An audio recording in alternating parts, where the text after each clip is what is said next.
Hi, I'm Bob. And I'm Sherry. And this is Mostly Politics with Bob and Sherry. And this morning we have Joseph Patrick Murphy and Kevin Tatulyan. And you all know from our previous show that Joe is an attorney, immigration attorney, and ran for the Common Core plea judge. And Kevin was the director for Republican Committee of Allegheny County and recently won his election as a state committeeman. So, and this morning they're here. They have an announcement to make. Thank you so much, Bob and Sherry, for having us on. I'm so happy to be back on your show. You are right. We do have an announcement to make here. Joe and I are extremely excited to announce here on the Bob and Sherry show that Joe and I are going to be running for chair and vice chair of our Republican Committee of Allegheny County. We have so many great ideas that we want to share with you. We want to share a vision with you. We want to show a message of how our Republican candidates can win up and down the ballot. And we are so excited to be here. Yes. Kevin, how old are you and when and why did you become a Republican? I appreciate that question, Bob. I'm 32 years old currently. My parents immigrated here from the Soviet Union with my grandparents. They came here in September of '89. I was born in October. Just quite literally 40 days later, they came September 4th. I was born October 14th. My entire life, my parents and my grandparents told me how lucky I was to be a U.S. citizen because they encountered what it is to live on the other side. They knew what it is to live under socialism, where the only things that you were guaranteed was constant poverty. You could never get out of it. They tell you that everything is free, but it is not. And growing up I did not understand that, right? I mean, I was a teenager, just wanted to play my Nintendo, whatever. But as I got older and started going through college and having these Marxist professors, I would come home and tell my mom this, and she would say, Kevin, who are you going to trust? A professor who's never been there or your mom who lived there for 22 years, right? My parents came here with nothing but the American dream.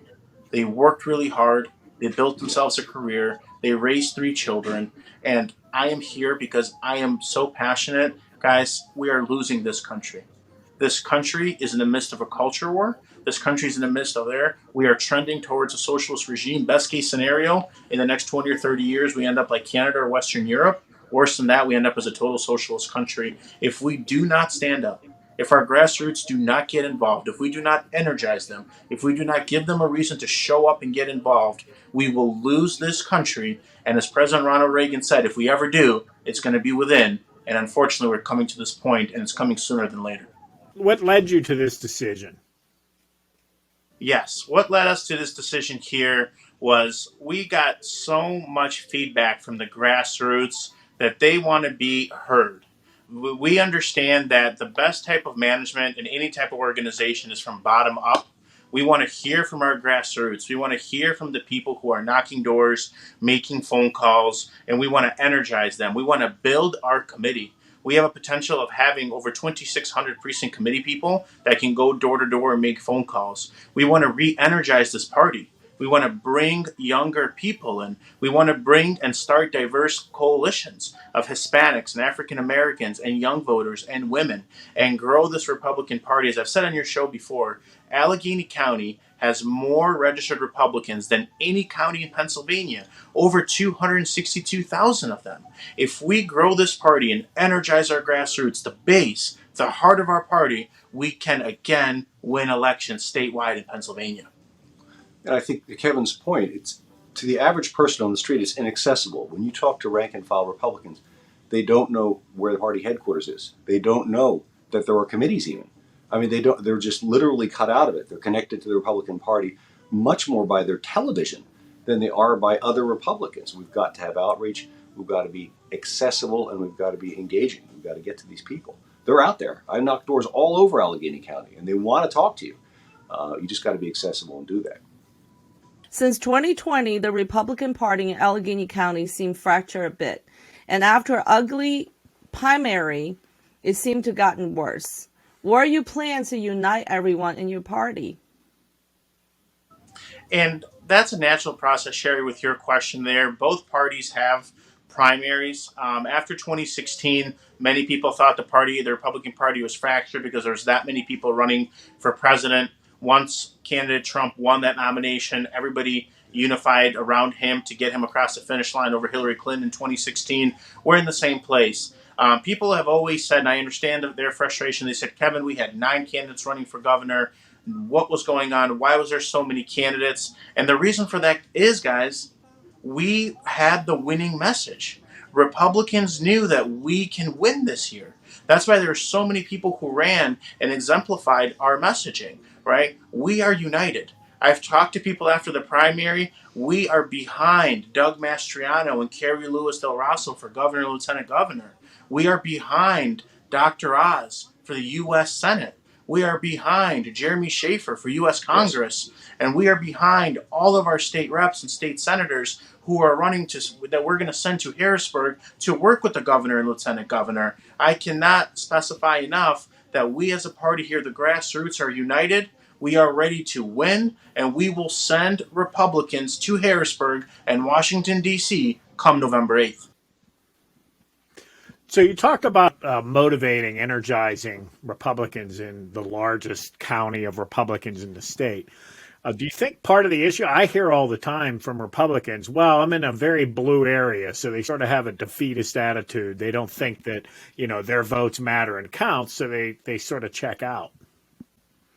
Well, it's the same thing I was just talking about. They're not engaged with the party. There's no events. There's nothing. We rent that office down on Green Tree Road. Once in a while, they have an event, election night, watch this or something like that. I think there was a screening at 2,000 Mules.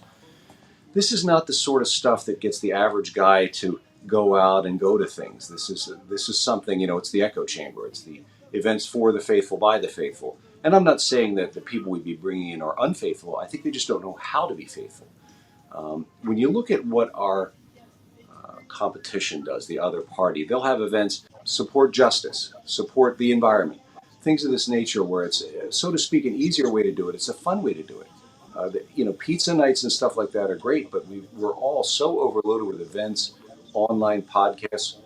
We've got a great digital strategy for our party, and it doesn't have to be something we spend a lot of money on. Those of you who are familiar with my campaign, particularly my online presence, know that I'm pretty good at producing video. We have a great YouTube channel, all sorts of neat stuff, political topics. Just introducers. Hey, it's Joe Murphy. I'm here at RCAC headquarters. You should really see how nice this place is. That's one strategy. But bringing in groups that don't know how, making sure they know how to access the party is very, very important. And it's something we're severely lacking in right now. The party is this kind of isolated. Yes, some people know it exists. They don't know where it is. They don't know who's in charge. Maybe they heard something on the news. Even for me, before I ran for office, I had no idea how this party was set up. And I've been pretty much a Republican now for 25 years. So that's a very important thing. It's something we do inexpensively and very effectively. Pizza nights, if you want to do it, take the movie out on the road, have events, and those are very good things to do. So, yeah. So how did this team come together? Why do you think you two can complement each other? I think that our efforts together combined, I spent the past 2 years working with our grassroots here as the executive director of the Republican Committee of Allegheny County. Our grassroots know us, the committee chairs and the vice chairs, the committee members know me, but just as importantly, they know Joe because Joe ran countywide. He worked with them last year when he ran for judge. These people knocked doors for him, made phone calls for him, and I can't emphasize enough, Joseph Patrick Murphy was our only brave enough Republican to run for the Common Pleas Court last year from the get-go, from the beginning. When the petition started, Joe was the only Republican running for Common Pleas Court, and our committee members respected that because he was willing to carry our flag across all 130 municipalities and spread the message that we need to restore law and order and bring sanity back to our courts because that's where it all starts. And again, with our leadership here, I know what the grassroots wants. I've worked with them. I've heard their concerns. And I'm so excited to run for chair to address their concerns. And I cannot be more honored and more happy that Joseph Patrick Murphy has agreed to run with me as my vice chair. Well, thank you, Kevin. And I would say that much of the same thing. Kevin, having worked inside RCAC now for 2 years, as I say, knows how the sausage gets made.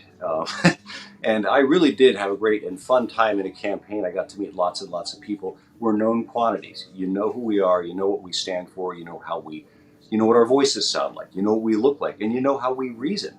Reasoning is what you hire leaders for, their reasoning ability. And I think we have demonstrated, maybe not the ultimate reasoning in the world, I think that's a little bit higher up, but we're not bad. And I think we could do a very good job. We've got some plans. And in addition to having plans, those plans are informed by experience. It's not just two guys that decided they wanted to run for Republican leadership.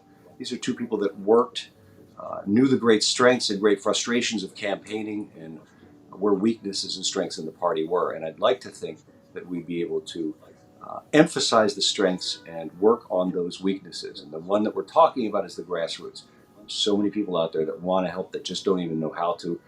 That is the plan here. And I think if we could get half of what we want done, or even a third, this would be a wonderful, wonderful step forward for our local Republican Party. The progressive Democrats are very organized and disciplined. They have taken over the Democratic Committee of Allegheny County, and it's a lot of young people. The one thing about the Republican Party, do you think there needs to be some kind of rebranding, or does the party in Allegheny County right now have a leadership problem?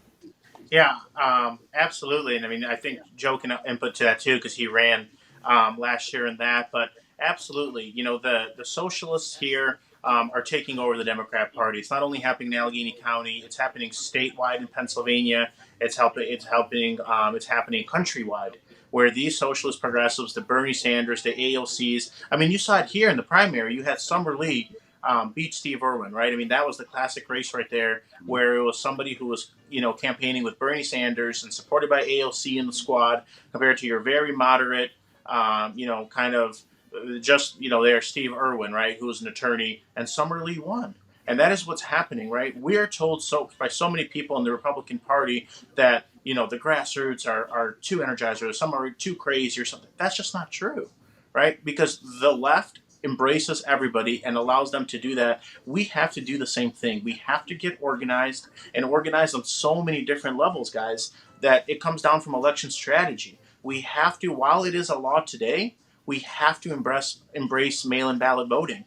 We have to understand that turning out the most Republican voters is how we win elections. We have to knock doors. We have to make phone calls. As Joe said, we can't just say, come to a building you've never been on the second floor and hope people show up there, because no one is going to do that. We have to make it inviting. We have to connect them with their little league coach. We have to, maybe there's a local police officer. Maybe there's somebody in the community, a coach that they trust, or a teacher that they trust. And this is how we get organized, and it all starts on a committee level. And that is why I'm so excited that you said that. And I want to make this, working at RCAC for 2 years, when I got there in 2020, we had slightly over 260 people as committee members.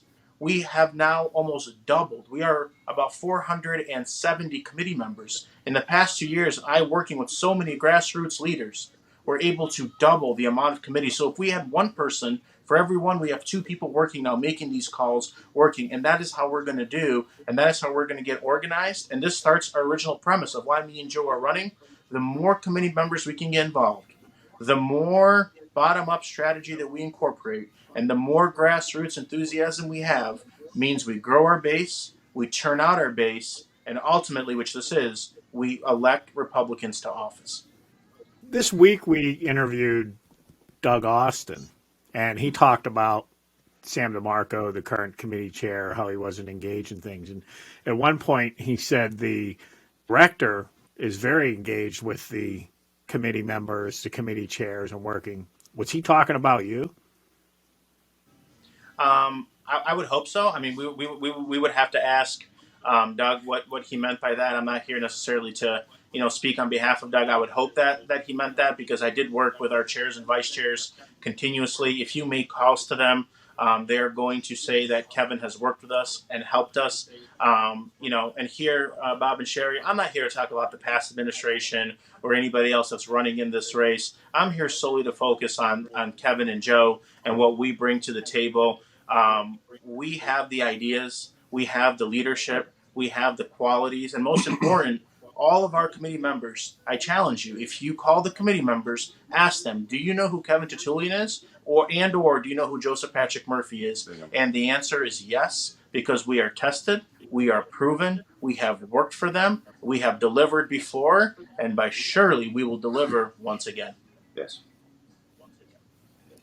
So this is going to be a huge midterm coming up in November.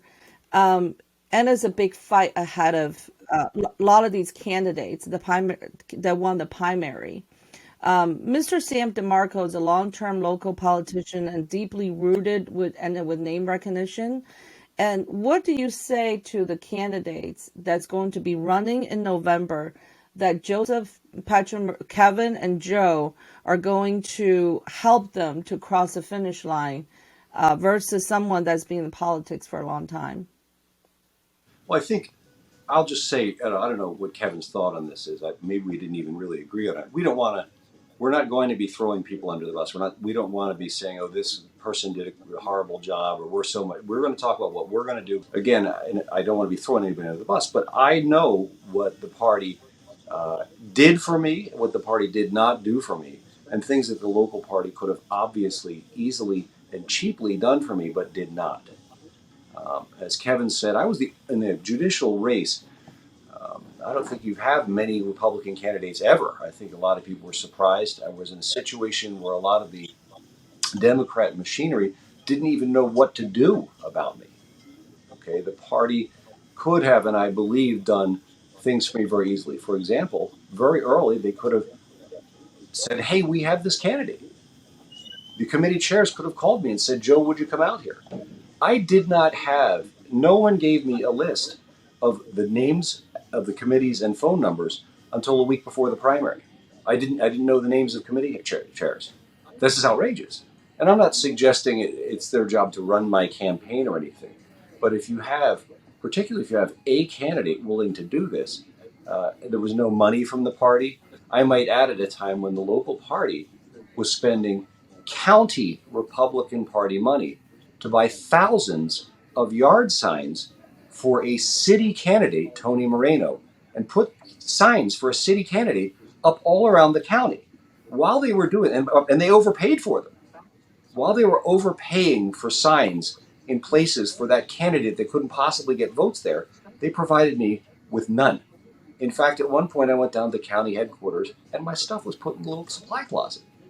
So again, I'm not trying to, but this is stuff that could have been done supportively. It would have cost nothing, or it would have cost what they were spending on a candidate to put up signs in Jefferson Hills for Tony Moreno when he can't get votes there. So efficient, effective use of resources, support. We want you to win. Now more than ever, we care about you, our candidates. And that is, I think, what I would be saying we could reassure them of. And if I'll follow up on that, Sherry, to your second follow-up question there with the winning strategies, right? Our winning strategy here is simply this: is energizing our grassroots and giving them a voice, right? Our Republican Party, right? We are the party of life. We are pro-life. Mm-hmm. We are the party of the Second Amendment, but not only the Second Amendment. We as a party believe in the Bill of Rights, and we understand that this does not come from government. This comes from our Creator.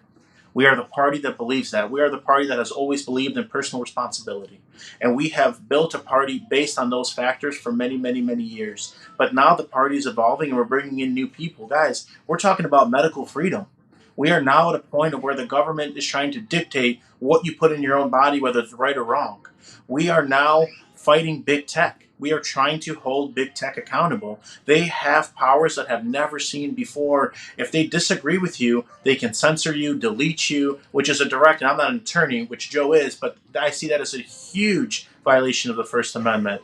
$6, we're heading towards $6 gasoline prices. It is time to reopen the Keystone Pipeline, right? On top of that, and we have to once again secure our border. President Trump did that. We see caravans of people coming. It's not about being, as Joe said, being an immigration attorney. We believe in legal immigration. We believe in people coming to this country, but you cannot break the laws, come into this country with caravans, and then take the benefits that belong to Americans. And even though we are not running for Congress or any of these issues to solve these issues, we as a party are pledging to recruit candidates and support candidates who are going to bring those issues up life, because when we do, we will again build our base, get more people involved, and turn out more voters come November.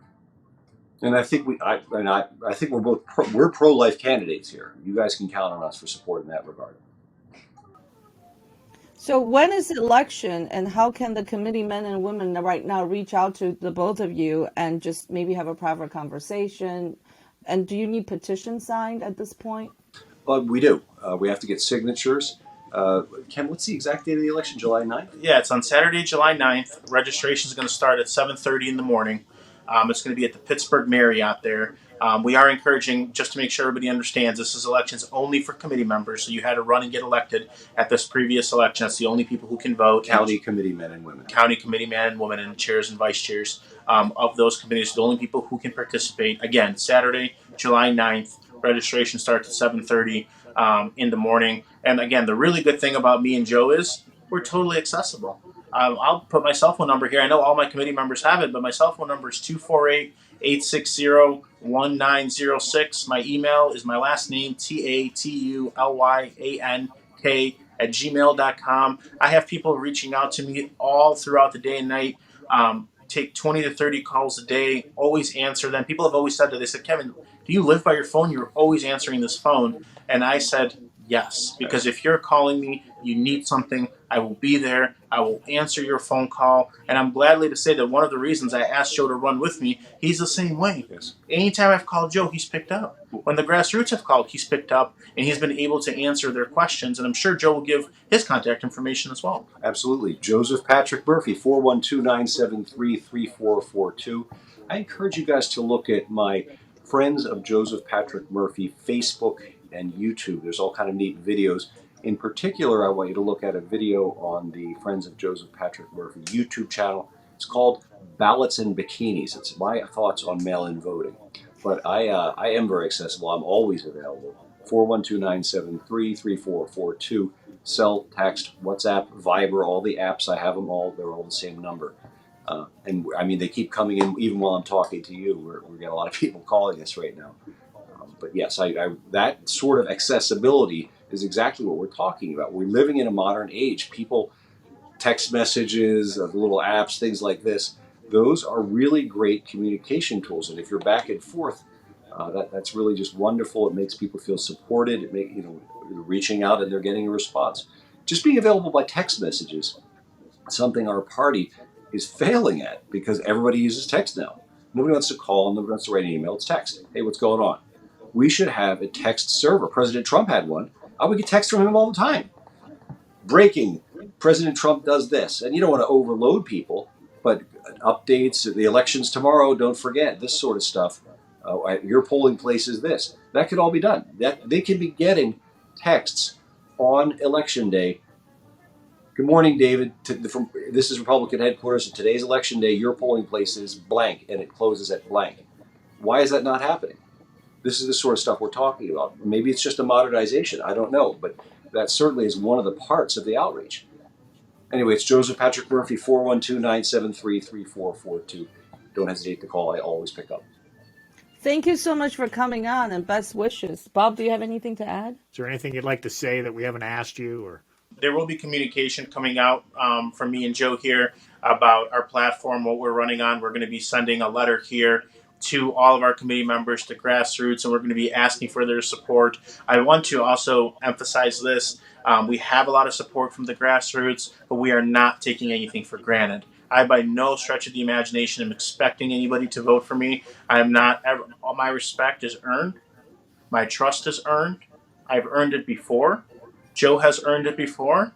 And I can assure you that we will work tirelessly for the next 31 days. We have 4 weeks from tomorrow, 29 days, 4 weeks from tomorrow's Election Day. We are going to work hard to earn every committee man and woman's support with our mailings, with our grassroots rallies, with the trust and vision that if you place in us, and this is the one thing that I really want to say, I will never let you down.